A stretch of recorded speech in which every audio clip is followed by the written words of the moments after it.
This meeting is being recorded. Oh, whoops. Sorry, I got lots of speakers going here. Let me turn that one off. All right, fabulous. So, hello, everyone.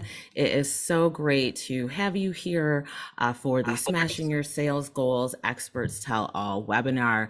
I am so thrilled to have this amazing panel here with us today to share some secrets, to bust some myths, and to really, hopefully for everyone, provide some inspiration. Because as Annette said, and as Michelle said, like you can have some great sales moments, but you're always going to be learning new strategies and new techniques as things continue to change and evolve.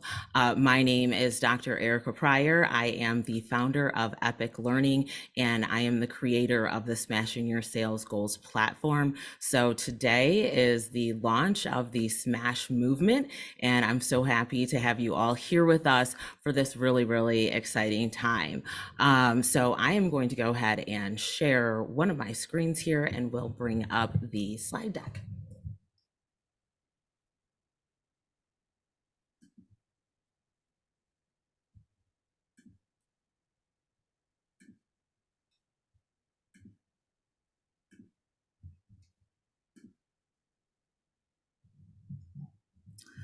So now we are going to be taking questions. This is an interactive experience. Welcome, Christine Wilson, owner of CW Wellness by Design. Thank you so much for joining us. Another entrepreneur in the house. We've got a great cross section of individuals from different industries here today, and we've really got an amazing panel lined up for you today. So I couldn't be more excited to kick off this in this way. So again, my name is Dr. Erika Pryor. I am the founder of Epic Learning. We are a training and development company here in Columbus, Ohio, although we work with now virtually clients throughout the country, and we really want to create aha moments for learners. So figuring out those ways to have those moments where it all clicks for you and you're able to apply what it is that you've learned. I will be your moderator today. On the panel discussing with us, one of our experts is Courtnee Hawkins from Freedom Equity, who is Business Programs Director there. Abiona Harper from Columbus Chamber of Commerce, who is a Business Program Coordinator. And then Erika Hill from Goldman Sachs 10,000 Small Businesses, the Executive Director in Northeast Ohio. And we'll dig in a little bit more on who's here with us today. But one of the reasons that I selected each of our panelists is because they occupy the exciting and unique position of both being business owners or have been business owners, as well as being in the position of supporting business owners. So they're very well versed in understanding what the experience is like firsthand, but then also what the range of experiences look like for individuals at that stage across different industries. So if you have questions, please throw them in the chat, because this is a collection of women who are really going to be able to offer some diverse perspective to you and be able to kind of get you in on some of those secrets and nuances. So here's a brief agenda of what we'll be going through today. We'll be doing a little intention setting, and that's really just to give you an overview of what the SMASH program is and what some of our core pillars are and what we hope to deliver to you today. We'll introduce further our panelists, and then we'll really jump into some of the sales principles that are a part of the SMASH program, and then we'll have some very deep dive questions from to the panel to discuss some of those sales principles in a little more detail. So that's how we'll go ahead and get started. So welcome to Smash Nation. It is grounded by this self-paced course called Smashing Your Sales Goals. And this is really a part of a movement to help people accomplish and achieve their wildest BHAG sales dreams and goals. I think that sometimes people are afraid of sales. I think a lot of people, again, accidentally find themselves in sales positions. I know I certainly found myself that. And so I really kind of wanted to come up with some pillars that were going to help me figure out how to create this course and create this program to deliver it in a way that's going to support entrepreneurs. And so everything is really based around three core pillars: smash it, cash it, and stash it. So smash it is what we hope to deliver here today, which is to empower you to achieve your wildest sales goals and dreams. We're delivering innovative training, innovative content, in person and live events to be able to empower you. Our next goal is to cash it, and that's CACHE. And so we really want to encourage individuals to leverage technologies and the new technologies that are emerging each day that are going to allow us to be more productive, more efficient, and ultimately more creative and free up our time, right? So that we're able to continue to drive those sales and to do it in more unique and efficient ways. And then the last thing we want to do here is we want you to stash it. So this is where we uplift our community partners that are here with us and in the ecosystems that we serve in financial services that are going to be able to help us figure out how to best make that money work for us as business owners. So whether that's working with a CDFI to secure a small interest loan, whether that's working with a financial advisor to develop more portfolio products for your retirement, whatever that is, because we know, especially for women business owners, when you hit retirement, there's not a whole lot there. Many people have not planned for that. So how can we now make our money work long tail for us, so in the future we have some stash in different places and spaces that we're able to call upon? So that's our intention here to deliver to you today, is some great information, is to deliver some technologies that you're going to be able to better utilize to help you in your work.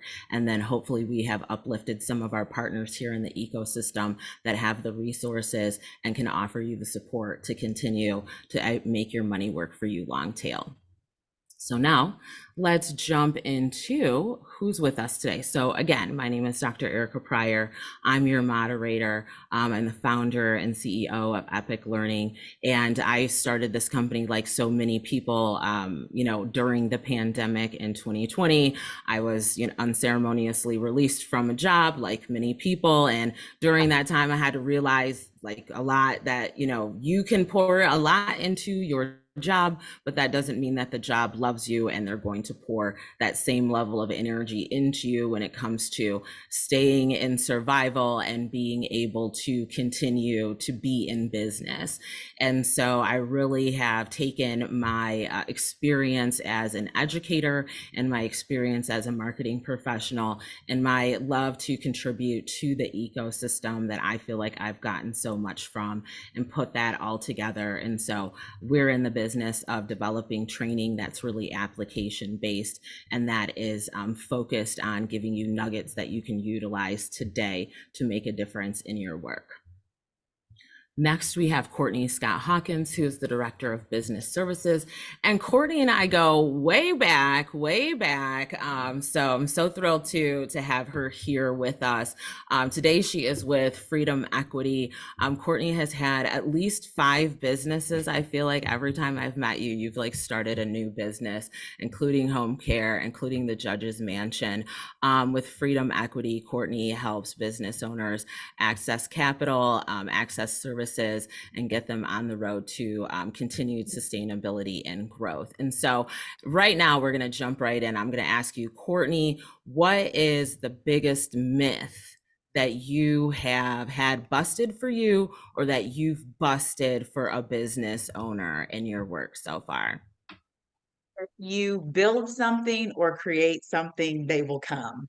You think you have a great idea and you create something and assume that customers are going to follow it.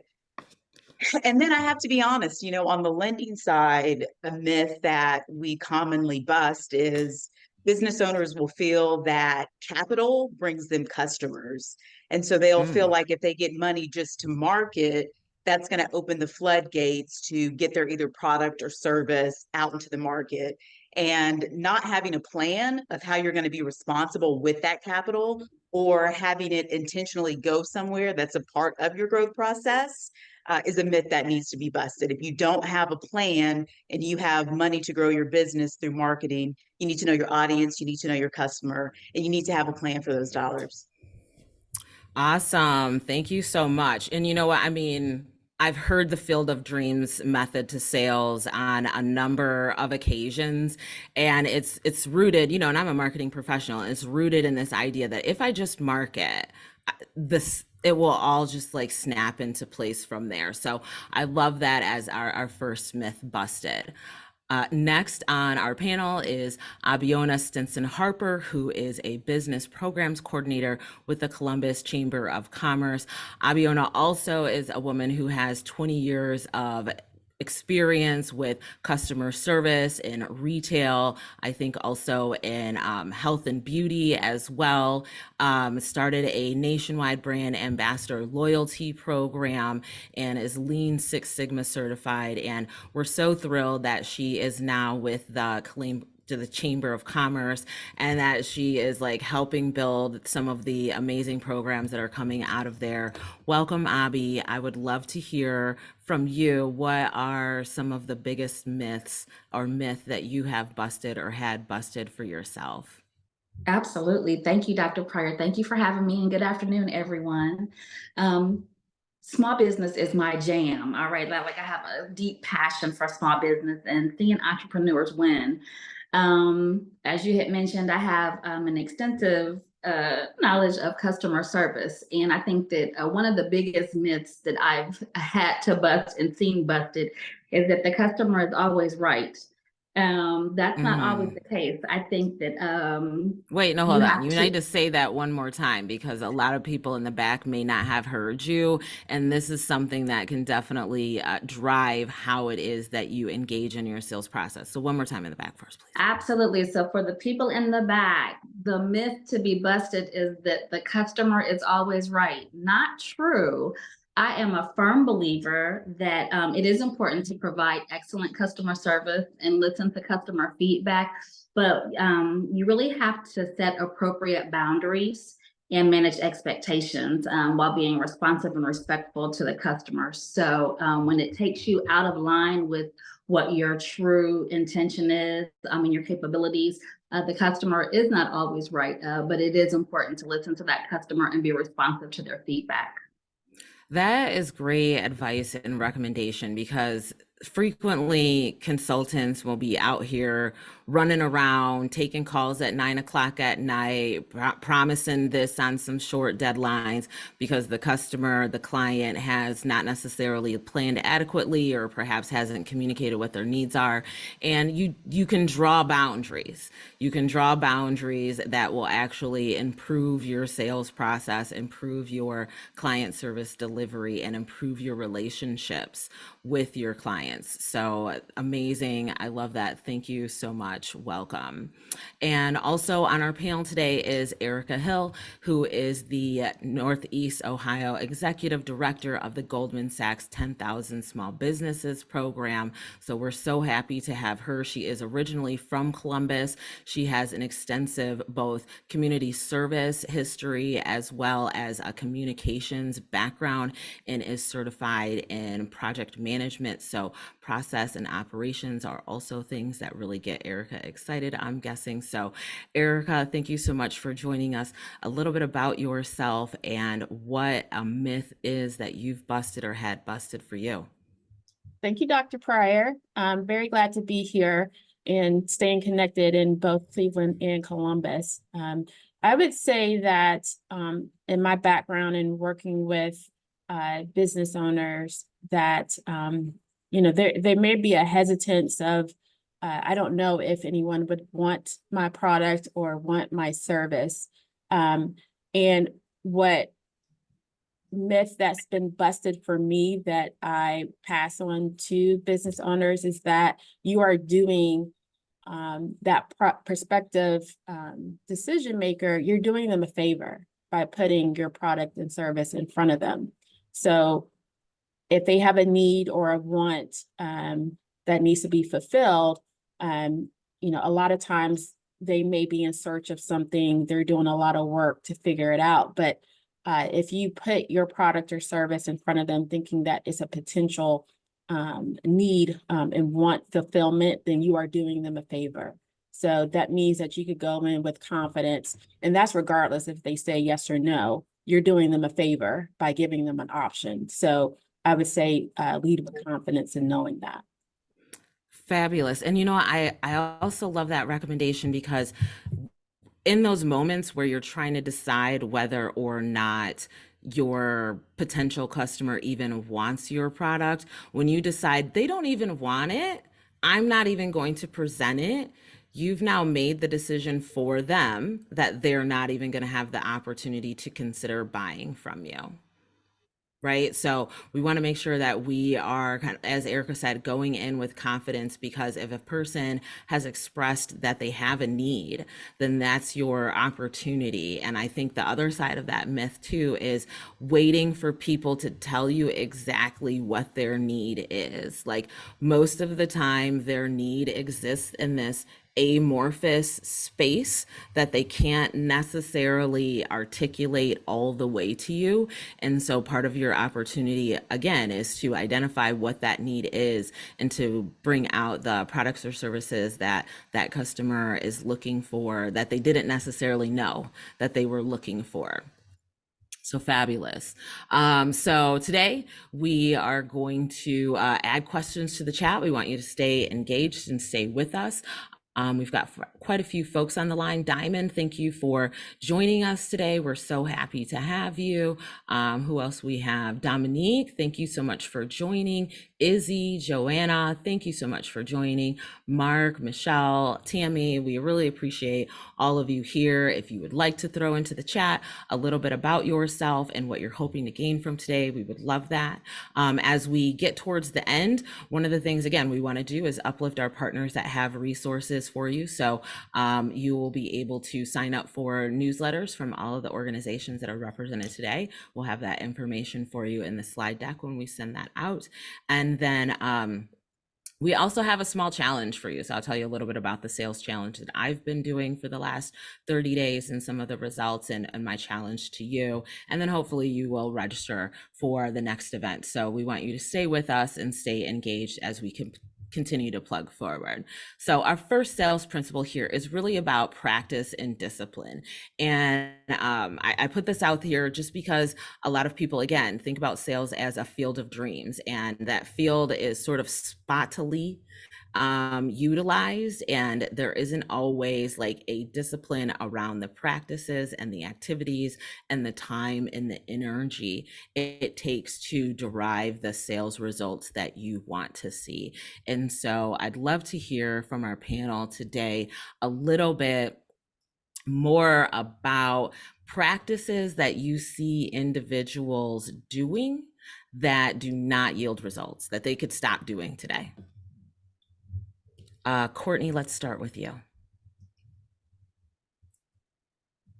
Practices, in the lens of sales, I know that, we think, how are we gathering leads, or how are we being intentional about our leads?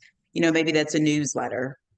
Maybe it's a blog. But I think one of the opportunities that we miss out on. So if you do create a blog, if you do create a newsletter, if you even have a CRM or a spreadsheet, you need to actually be analyzing those leads.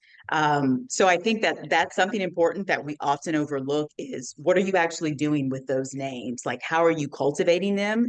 And, not saying that we have a sophisticated sales funnel by any means as small business owners, but how are you being intentional about every interaction that you're having with someone? And if they are coming into that invitation that you're giving them, whether it's a newsletter or connecting, or even like coming to this webinar, like, what is the call to action after? And then how are you analyzing how many people are staying like within your pipeline, and how many of those leads are actually converting to sales? No, that's a great recommendation. I mean, I've been to many webinar mini virtual event.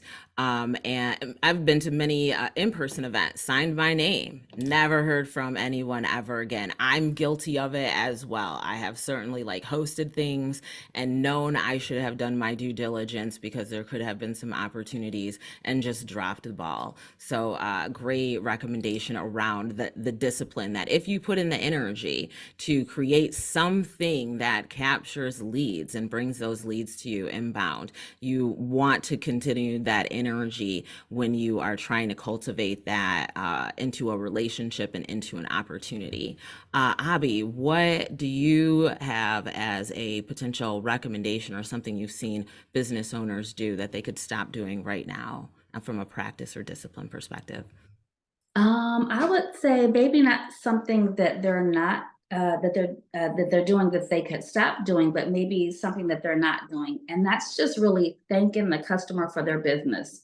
So many times, I think that we take the sale for granted, and we're not thanking the customer for their business. We know that I'm all about customer service. So exceptional customer service will reward great word of mouth referrals, and then also encourage repeat business. So just thanking the customer for their business, because I mean, in this time of entrepreneurship, there are tons of options for your service offering more than likely. So being intentional about thanking that customer for their business, I think is huge for repeat business and for growth. Oh my God, I love that. And that only makes sense as somebody who is on the brand ambassador referral front, that you are creating opportunities for your customers to become your best salespeople, right? That's really what that means when we talk about ambassadorship. And my little story about this is I just recently started working with a new tax accounting professional. Highly recommended, super excited, great work, lots of automation, so we don't have to like interact in real time all of the time.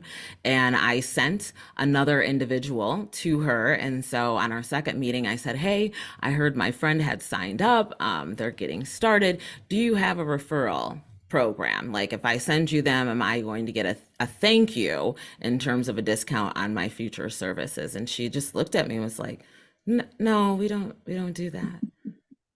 I said, well, I just literally just sent you like a hot lead. They just signed up. Like that you didn't have to do anything but like send them the sign up link. Like there's no thank you for that.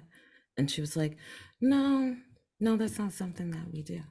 I said, okay, well, I will just keep that in mind as I think about future individuals to refer and where it is that I might take my business elsewhere. Because when I was with Cohatch, I loved their referral program. Every time I sent someone, I got $100 off of my rent for that month. So there were literally 4 months that I had to pay no rent because I was like, yo, head on over to Cohatch. They're fabulous. So you are absolutely correct. And when you are able to really, truly thank your customers for their time, for their energy, for their commitment, you will in fact see a change in that continued loyalty. Erika, what about you? What do you think business owners can start doing or stop doing when it comes to a practice or a discipline? Business owners can stop marketing, promoting, and pitching to everyone. Now, can you explain that a little bit more? I feel like that's a little mysterious as you talk about it. So you want the people who readily resonate with your product and service. And you definitely do not want the feedback from people who are saying, I'm not your customer, but this is what I think. I'm not your audience, but this is what I think.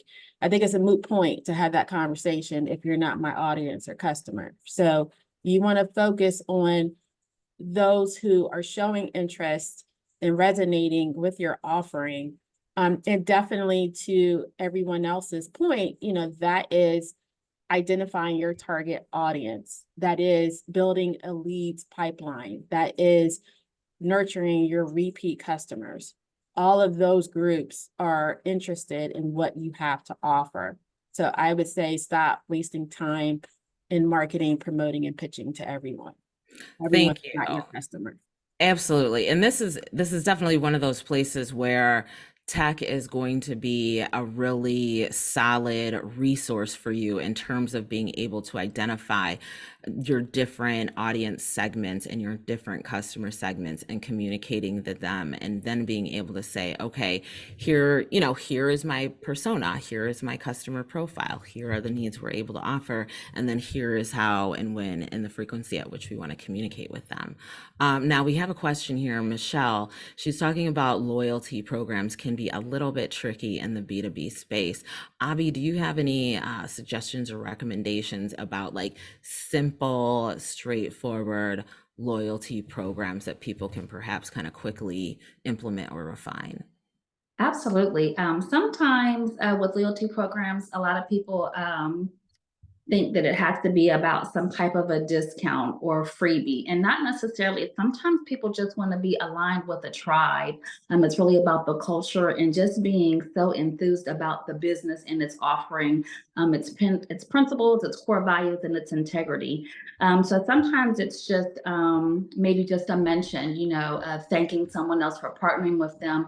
A lot of times you can partner with somebody and it doesn't cost you anything just to mention their name. So that way, the same love that they're showing your business is the same love that you can return to their business. So I agree that it can be tricky because in loyalty, the thought is that you have to provide some type of a discount offering or some type of freebie. And that's not always the case. Just one referral can lead to a real trajectory of repeat business.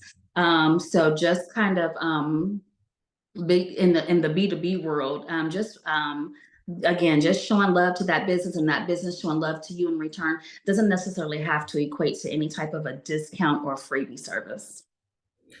Good recommendation. And, that's one of the things, like the shout outs and the, even making the connection, right? Like when I have made connections for individuals and they've taken the time to just call me and say, hey, I followed up with that person. We had some great conversations. We're now going to be working on X, Y, and Z together. That's truly enough thank you, because that was my hope, is that there would be some sort of opportunity that emerged from that, and to know that that is what came to fruition, that's enough thank you as well. But being able to acknowledge, I think, your customers and your clients in a way that's going to be meaningful to them, going to be meaningful to them. Great. And then it's a way to create more visibility for your business as well, maybe in an arena or a market that you normally wouldn't have access to. Absolutely. Now, sales principle number 2, process and enablement. So our sales process is really going to be the steps that you undertake internally and externally to identify, earn, and secure that new business or that repeat business. And then our enablement is then the activities in that process that facilitate those sales or that sales cycle. And what this boils down to is you've got a big kind of Uber process for front facing, and then for your customer facing. And then of course you've got micro processes for how you get from one spot to the next and how you move that customer through that process. So I'd love to, okay, this is where we get some smash talk here. I'd love to dive into RFPs, RFIs, RFQs. There's always tons of discussion about these, and I know every woman on this panel has a specific perspective. So Abby, I'd love to start with you. What is your perspective on RFPs, RFIs? Is it worth integrating into your sales process? Do you throw it out? Give me your ideas. I do love the idea because I think that it kind of allows you to create a template to your offering. That way, when you have new requests, it ensures consistency and completeness to make sure that you're addressing the pain points and that you're able to meet the need. So I do love integrating RFPs. And then also it gives you an opportunity to show where you add value in comparison to your competition. Okay, so I hear RFPs like this-ish. And I mean, the great thing that you've said and that I've certainly kind of utilized is that it gives you an opportunity to create and refine your template of offerings. So there is definitely a bonus there. Now, Courtney is over here shaking her head and almost losing it because she has some strong opinions on RFPs. So Courtney, lay it on us. What is your perspective? What are your thoughts? I mean, my opinion with every business owner and having been there myself is just plan, right? Um, if you plan, you like minimize the risk to fail. And so I have to say that from the jump. But I mean, I'm in between on RFPs and RFIs. And this is why, because most of the time, okay, actually, let me rephrase that.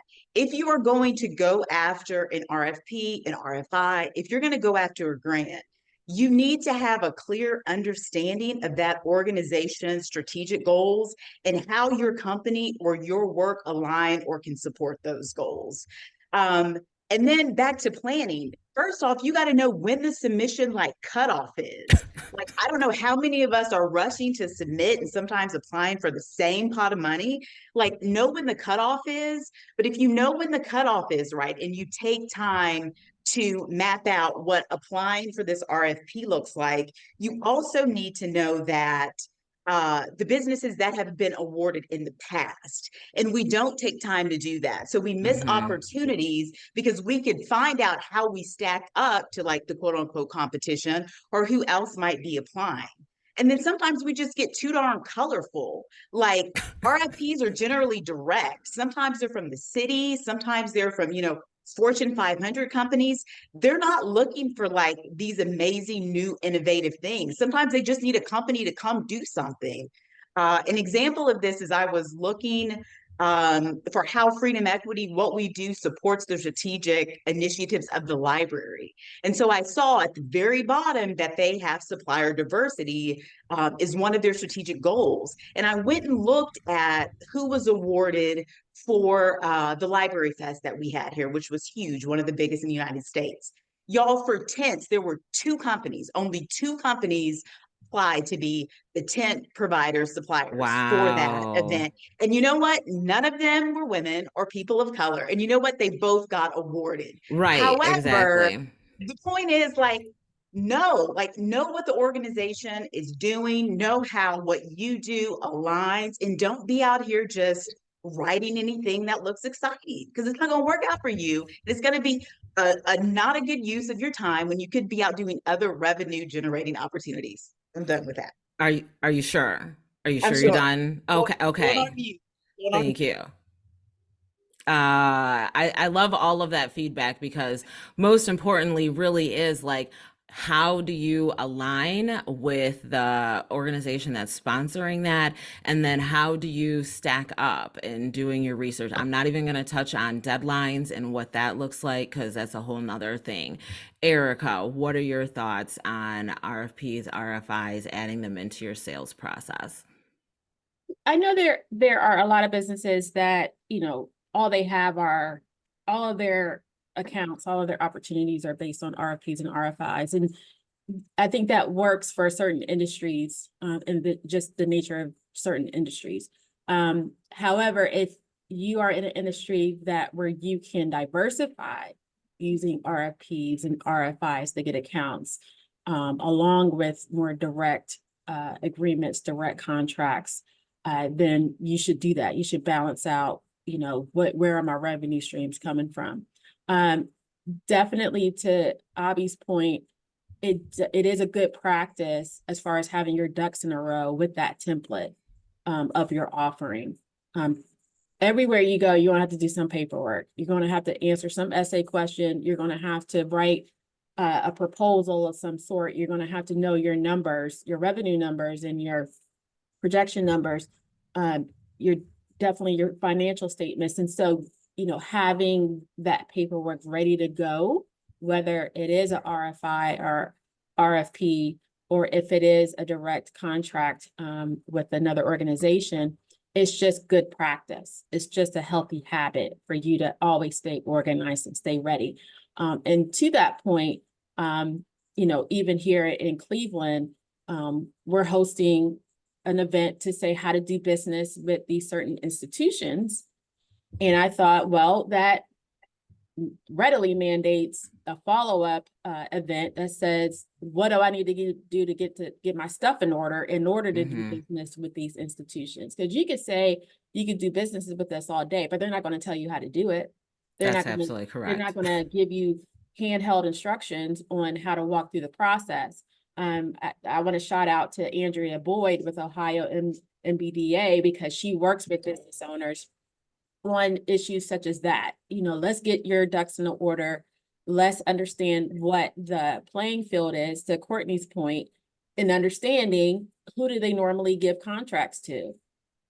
Looking at them as competition, you may want to reach out to them to say, hey, is this too much work for you? Would you like to partner on this? Or, you know, are you, you know, seeking out a certain space, you know, and then you go in that other space. So definitely being knowledgeable of not only what are the steps to do business, but who are the players in that field who are trying to get those contracts. So contracts can be a good thing. The RFPs and RFIs can be a good thing if you leverage it the right way. Absolutely. I really appreciate just importantly the recommendation of utilizing it as a strategy to diversify your customer and client base, right? Like if we only, I mean, and that goes for anything, right? We don't always only want to have all of our revenue being generated from one particular product or from a particular like only service that we're offering. So I think that is a really great recommendation from there. And for myself, having done it and continue, and I try not to do it very often, because it is, no matter how much templating you have, it's still a time commitment, because there's always different, as Erika said, paperwork, and there's lots of nuances depending on the organization or agency and what they want. But I think the opportunity is to keep trying, because eventually you may figure out what the secret sauce is. And I feel like it took us 4 times of writing our own RFPs in order to finally get a win. Now, when I've written them for other individuals, the individuals, and Courtney can attest to this, when they know their product, they know how it serves a need, they know the organization, they know exactly what to sort of tell me, how to frame it up, it typically wins, because they've got like the formula and they understand that. In instances where I've done RFPs with individuals, and this is always a challenge, is we want to do this RFP, we have no idea like if we can actually win, but we're going to need you to help us kind of formulate it. And, you know, and as a content creator in that position, I can only write what you've told me to write in many instances. So if you don't have a clear idea, as Courtney said, and a clear kind of vision as to how you are meeting the need and how you're aligning with the organization, then it is going to be a waste of time, and you're not going to kind of generate the sales or the outcomes that you're looking for.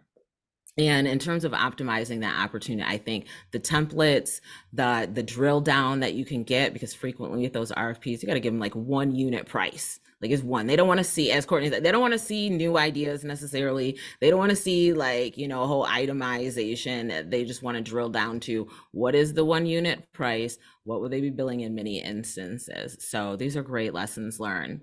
Now, our third sales principle really around pipelines and prospects.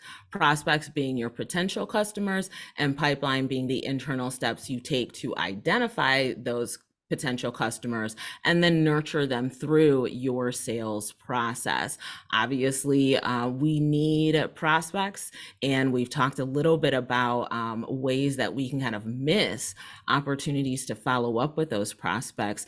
What about the biggest challenges you've seen that have elongated sales processes when they could have been shortened, but because people didn't have a good process, they ended up kind of dragging that out and potentially even lost the sale? So Erika, I'd love to start with you in terms of what you've seen as biggest challenges in the sales process.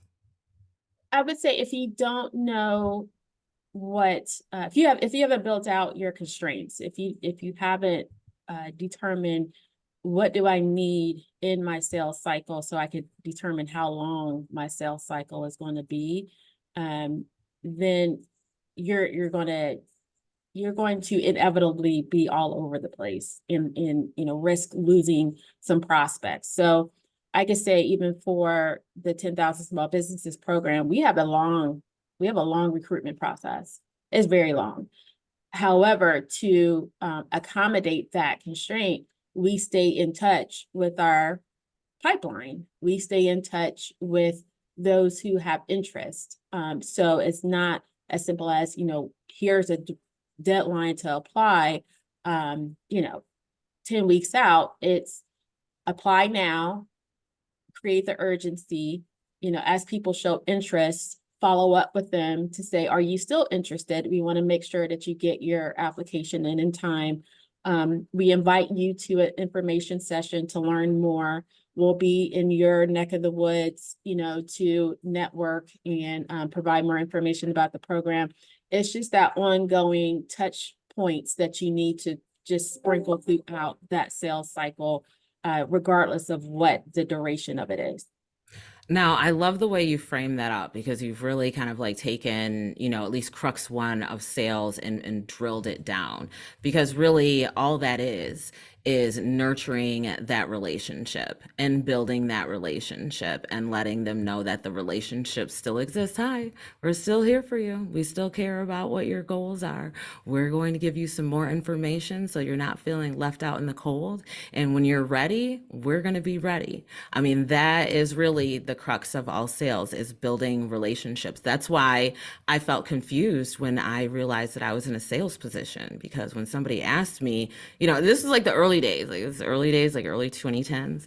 And I was like working as a consultant. I thought, it was a consultant. It's not the same as running a business. I've learned that there's a difference between being a consultant and, running a small business. And somebody asked me, so how do you like being a consultant? How do you like being in sales? And I was like, I'm not in sales. What are you talking about?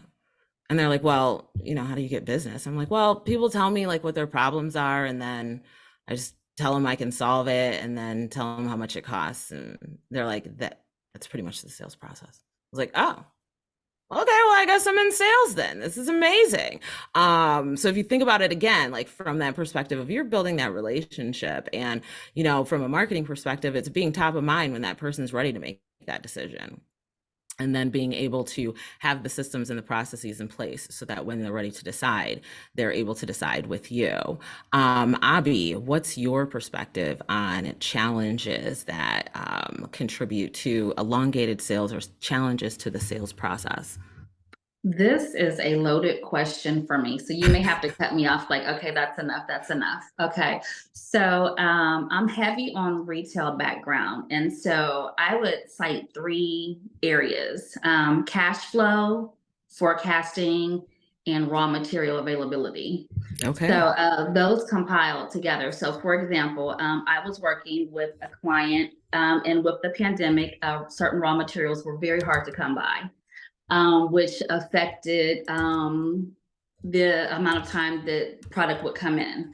And because there was no cash flow available, there was no pool of cash to pull from, there was a limited amount of money that could be spent on acquiring the product once it came in. On top of that, improper forecasting as to how much you wanted to sell by planning out your marketing goals, your sales goals. All of those 3 just kind of work hand in hand to create chaos and just dissatisfaction among customers, which again goes to the customer is not always right. So setting those clear expectations. So having that reserve of cash to pull from, so that when there are instances where there could be a shortfall with product availability or raw materials, you can look at your forecast and decide, okay, this is what we project to purchase because this is what we need. This is the amount of sales that we need to close. You can purchase accordingly. So improper forecasting, lack of cash flow, all really add up to catastrophe, especially when, with raw materials, that's totally out of your hands. And not all times is there an option B when it comes to raw materials, or if there is an option B, it may not be readily available or extremely higher in cost. So cash flow and forecasting are just very key challenges to that sales cycle.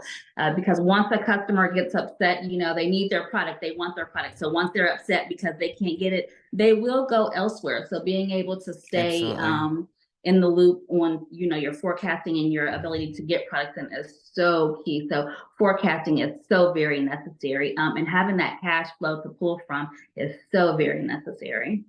Absolutely. And Michelle is like right there with you, especially it sounds like in terms of the pandemic and seeing that supply chain disruption. And we saw that all over the place, right? Like that was one of the major issues for many small businesses is not having cash flow, not having access to reserves, not being able to access alternatives to getting the raw materials that they needed. One of the things that Michelle has also kind of thrown in here in the chat is giving prospects too many options makes it hard for them to decide. So are there any kind of recommendations that people have in terms of trying to narrow down, it says, the options for prospects? And my first instinct is, where are you seeing the greatest level of stickiness in terms of if you're seeing people who are coming in through, say, your newsletter, and they're really, you see that they're opening it, you see that they're reading it, continue to engage them in that way. If you see that prospects are really engaging with you via your direct emails, continue that way and continue that framework. But Courtnee, I'd love to volley this over to you and hear a little bit about both challenges and recommendations that you have for guiding prospects through that sales cycle. No, I don't have a lot on this, but I will speak to the service side of it. So I think one of the biggest challenges for small business owners is that we wait too long to hire someone on our team. And so therefore the sales cycle is longer because we're in the weeds. We're doing all of the work. And so this is for profit, this is nonprofit. Like, how intentional, I like continue to use that word today, but how intentional are you about building relationships? Like, I see Conspire on the call. Mark knows we probably get together like once a quarter. Same with you, probably more, Dr. Pryor. So how often, right, are you staying in contact with the people that will be good leads or support your business in that way? If you have been in business like 2 to 5 years, I do this all the time with the business owners that come in that we help. I take them back to the business model canvas, to the very beginning, and to get very clear about who their customer is and who they're serving. And then look at those segments, like, where are they? Sometimes the cycle is too long because, to Erika's point, you're trying to reach too many people. And if there's one of you or you have a team of 2, you have to be so mindful about where you're directing your time. And again, what's that return on investment to have coffee with someone? Are you having coffee with the people that are going to help you bring in sales and income for your business? That's something that we really got to think about. But as business owners, we wait too long to bring on someone to help us grow our business. So true. So true. And the number of people who have been like, do you have a person helping you? Do you have an EA? I'm like, yes, Kelsey, if she was not here, I would get nothing done. But I think the other challenge to the elongated sales process is the unwillingness or the fear of asking for the sale, right? Like frequently people kind of work all the way up and they never actually ask for the sale, wait for the response, follow up, and then determine if they have a yes or a no. They send out a proposal and then they hope and pray that this person may or may not follow up with them, or they send out an invoice and they hope and pray that this person may or may not follow up with them. So I think the other thing that we really want to make sure that we're mindful of is that we are asking for the sale. And I have seen business owners, and this is really distasteful, but it frequently happens where they'll milk you for a good 3 or 4 months on test projects and, model projects, this, and next thing you know, you've kind of executed on half of the work and you've received no payment. And now that you're asking for payment, they're like, well, what am I going to pay you for? You just did all this for free. So something definitely to consider there. Our next sales goal is pricing strategy, and we won't have enough time to dig into every single piece of this, America, but we are going to be doing a specific webinar on pricing strategy. So get excited. But there are, as many of you know, there are a number of different pricing strategies that you can utilize. And you may or may not know, or maybe this is just a re-emphasis today, that your price communicates more than just the worth of your products and services. And that it, of course, should include your costs of production, your costs of doing business, and any product or service expenses. And I say that, of course, because I, again, didn't realize I was in sales. And the first go time around, and I'm sure Courtnee, Abby, and Erika meet plenty of people that come through the door and they're only charging for their hourly rate. And then when you actually start digging into a price analysis, you're like, well, no wonder you're struggling. You're actually losing money at every go round and leaving money on the table. So pricing strategy is really one of those things where it's an evolving door, but I think you can find a sweet spot. And so I'd love to kind of hear from our panel a little bit about why a phrase like "send me a rate sheet" sends people into a hypoglycemic shock. Like they're like, "Oh God, send you." You know, why don't you send me and then no, that's not how the process works. So Courtnee, why don't you start us out a little bit about mistakes that founders make, why send me your rate sheet sends people into shock? What's your thoughts there? I'm just going to tee us up and then I'm going to back off, right? But like looking at, okay, so this is like real talk. So looking at who is here today and knowing that the majority are women business owners. So we know right now, y'all, in America, we are making what? 60 to maybe 75 cents on the dollar that a man is making. Okay. We always already starting from behind there. That's the right. lesson. And so I firmly believe with everything in me that entrepreneurship is a way in which we can create generational wealth. And for people of color, we can break cycles of poverty. However, we have to look at our relationship with money. That's where it starts. How this relates to sales is because women, we are undercharging and we're under earning.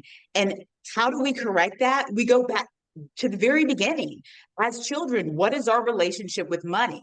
Financial trauma is real. So when we get to, why do we get freaked out when someone asks us to send our rate sheet? There's something inside of us that makes us feel we are not worth what we're charging. I see women and men every single week that come into my office that are not charging enough for their services. Are they not encompassing all of the work that they're doing? No, they're not. But taking it a step back, they are not fully comfortable with receiving the money that they should be with their gifting and their skills. That's all I'm going to say. And then I'm going to let the other ones jump in. Oh, okay. That was it. So, I appreciate you being curt. Yeah, you definitely smashed it right there. And I mean, this is one of the reasons why I feel so passionate about this topic and creating this training and creating this space, because that's really like the crux of the first component of being afraid of sales and being scared of it, is that we have a fear around, we're going to put these numbers out. And as we said, people are going to evaluate this and they're going to say, this number represents how much you're worth. And that's not necessarily the case. But if we are undervaluing ourselves, that only comes out in our rate sheet, right? In the same way that we talked about, if you have no idea really what your grant is, and if you actually align with like this organization and their priorities, all of that's going to come out in your proposal, because you cannot sort of communicate what it is that you can't articulate. Abby, what is your perspective on pricing strategy and biggest mistakes? Well, first off, Courtnee, drop that Cash App in the chat, because woo, girl, that was worth some money. Wasn't it though? Yes. Yes, I agree.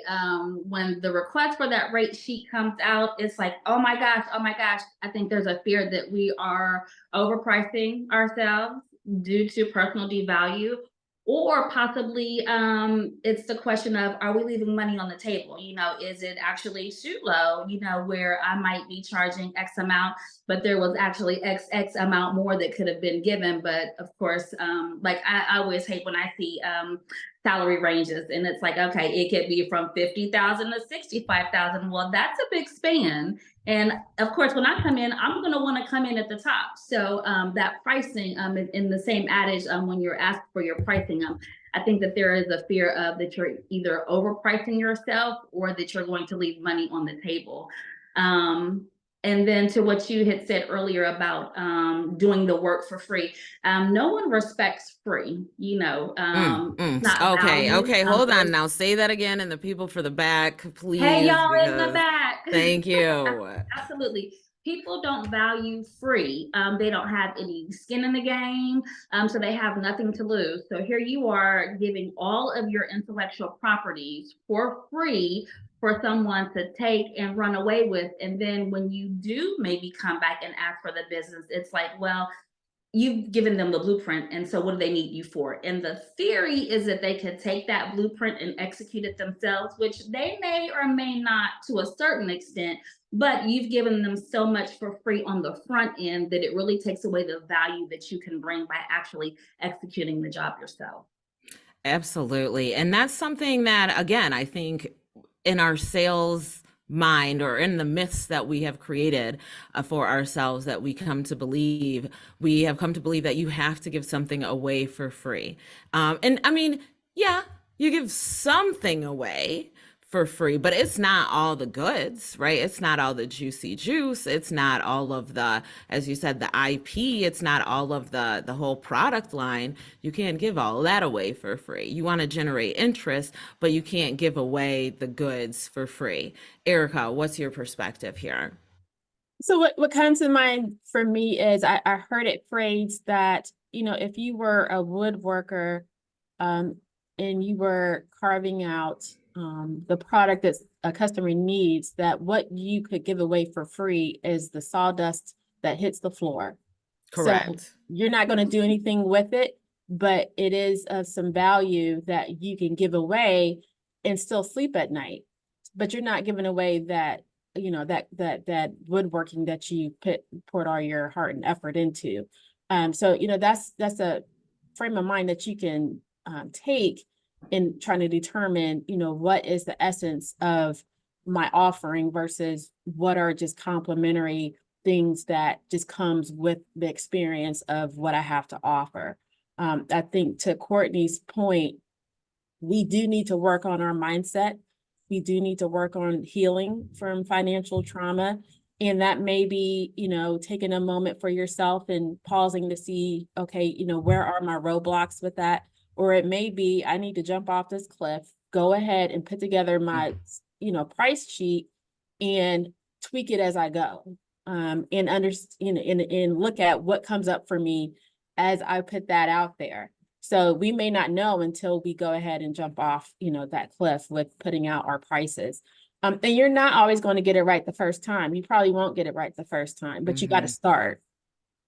And then in addition to that, it's not time to people please, it's time to negotiate. So if you're in a market to where you don't have to necessarily list out your prices on your website or on your brochure, but you can say, let's set up a call to discuss the offering and the value that it adds to your business so that you can understand why the price is what the price is, then we could be, you know, we could start that negotiation to say, well, this is what's in my budget. Not, you know, the first question being, well, what is your budget? Well, okay, this is my price. So based on my price, then you can, you know, you're going to take care of yourself and I'm going to take care of myself. So you speak up and say, well, my budget isn't quite that. And then you could determine, is it worth this transaction? Is working with this company or this organization worth adjusting my price for? Because it may be, they may be a higher profile. They may have the followers or the members that you're looking for, to where in that conversation, you're negotiating those adjustments. But definitely it's not the time to take care of someone else's feelings about your price. Absolutely. And I mean, I think even just double clicking on that negotiation, right? Like a lot of people are very afraid to negotiate. They feel like this is going to be where the client says, okay, I'm done. Right. And the same thing kind of in the job process. People don't want to necessarily negotiate. They feel like this is going to be the time where the employer says, you're asking for too much. We're over it. And that may be the case. And if that's the case, then this is probably not the situation for you. Right. But I mean, I think each time you want to always make sure that you are negotiating, because it also ensures that you're clearing up the terms of the business and what it is that you're doing and not doing. Because I don't know about y'all, but scope keep is real. People will tell you, I want A, B, C over here. And then as soon as they reel you in, they're trying to get a whole lot more from you. And so being active in that negotiation up front is really going to like empower you to know what you're doing, what you're delivering, what you're not doing, and what you will not be delivering. Now, we've got one more sales principle here, so I want to make sure that we talk a little bit about it.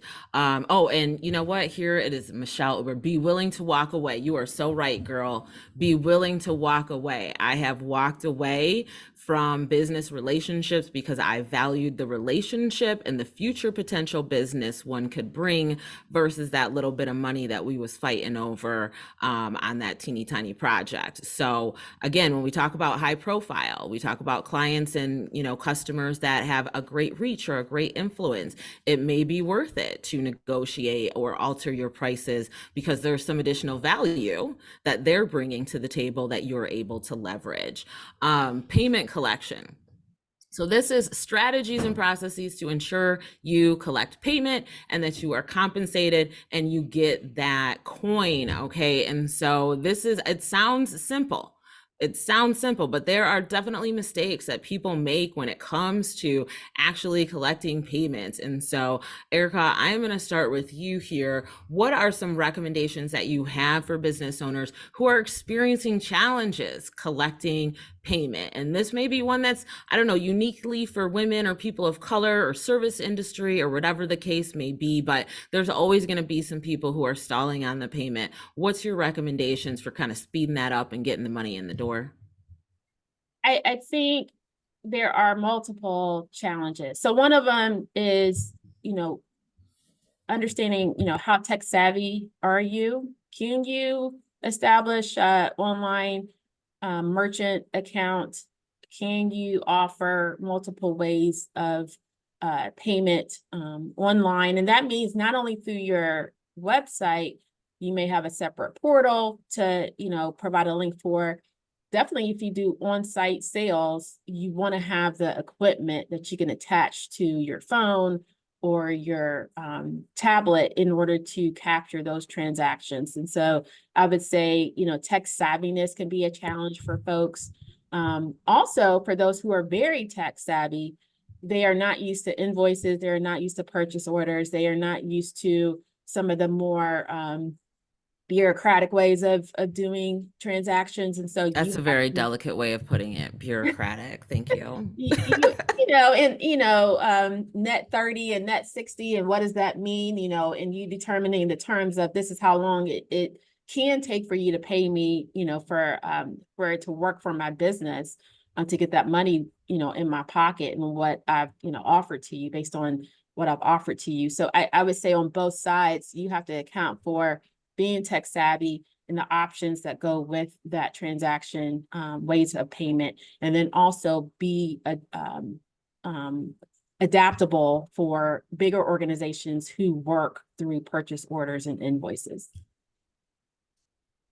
No, those are really great recommendations. And to that point of being tech savvy as well as being flexible, just recognizing that all the payment, e-commerce, tech is not created equal, right? And so that's one way that you're able to leave those coins, is what you're utilizing potential systems that are taking more than the value that they may be offering. So doing kind of your due diligence and your research to identify how much fees you're paying for each of those transactions, and if there's a potential tech solution that is going to be of better value for you, or if you're going to utilize that selectively. You know, one of the things that I kind of just did that I didn't even realize was an option was I took the option of paying by PayPal away, because PayPal be taking too much of my money, and I'm not down for it any longer, right? But I didn't realize that until I started comparing alongside some of the different options and realizing that A, that's an option I can take off, and then B, how much money I'm losing in PayPal fees annually. So again, thinking about that tech and how it can be productive for you. Courtney, what's your recommendation for payment collection, and maybe how to stimulate that if you're not getting paid? Yes, similar to what Erika, pointed on, one, set up, payment terms. So always have payment terms for yourself. If you're working one-on-one and you're working with clients, one thing that you can do is, before they can schedule, collect payment.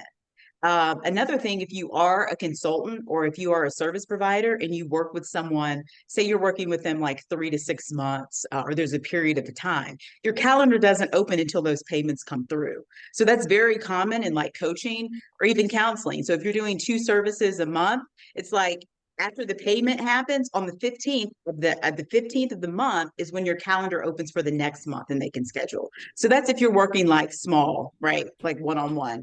I think if you're working with mid-size, like smaller companies, as women, again, we're intimidated as far as asking, when are we going to get paid, right? So you're just excited. Maybe you got the contract, you got the business. The next, the next step would be find out what their payment cycle is. When do they pay their contractors or their vendors?